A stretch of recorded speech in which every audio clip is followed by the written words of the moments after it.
What happened with you and Nick Fuentes? Well, I think initially I had a decent amount of respect for him because he was one of the people that was saying a lot of things that were difficult to say. He was saying it to a very small audience. But I noticed a very distinct shift in his messaging. And what was the shift?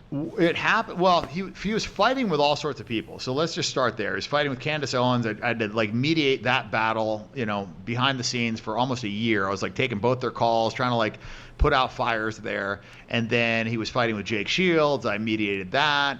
He was just constantly fighting with every single person. Jackson Hinkle, you know, I could just name, you know, Hodge twins, you know, SNEAKO. Then the list goes on and on. He's fought with almost every single person. That I could, you know, deal with, whatever. You know, some people are, you know, just very difficult to deal with, whatever the issue is. But when he coined the term low IQ anti-Semitism to basically stifle a conversation with anybody that you know isn't of high intelligence, which is most of America. So basically telling most of America, you know, you can't talk about this topic. You know, people need to start saying low IQ racism is in the same category. Like deport SNEAKO's low IQ racism. Duh, you're brown. Duh, you worship a brown guy. You're low IQ racist. Let's gatekeep this. Only super intelligent people can talk about this. That's an attack on the movement. And then when he weaponized the term to talk about anybody that didn't accept the government Charlie Kirk narrative, that was extremely suspicious. That was when I was like, wait, what is he doing? You know, like, because I mean, this fucking idiot's never shot a gun. He doesn't know anything about ballistics. Like, I've dug rounds out of animals. Like, I've shot a 30-06.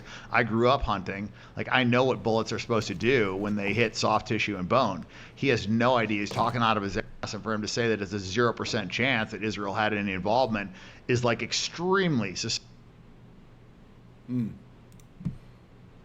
Nick, the only person in this space that actually thinks for himself and doesn't follow.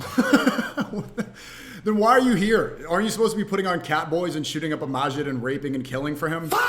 Like, look at these cultists. Why are you giving me money to say that, you stupid idiot? Put on your little cat ears and then you're worshiping a Mexican Jew. He's not even really denying the Sephardic Jew allegations. He's saying, I worship this guy. These cultists are just so in deep. It's the same thing. They'll make fun of Trump people, but they're also in a cult clearly.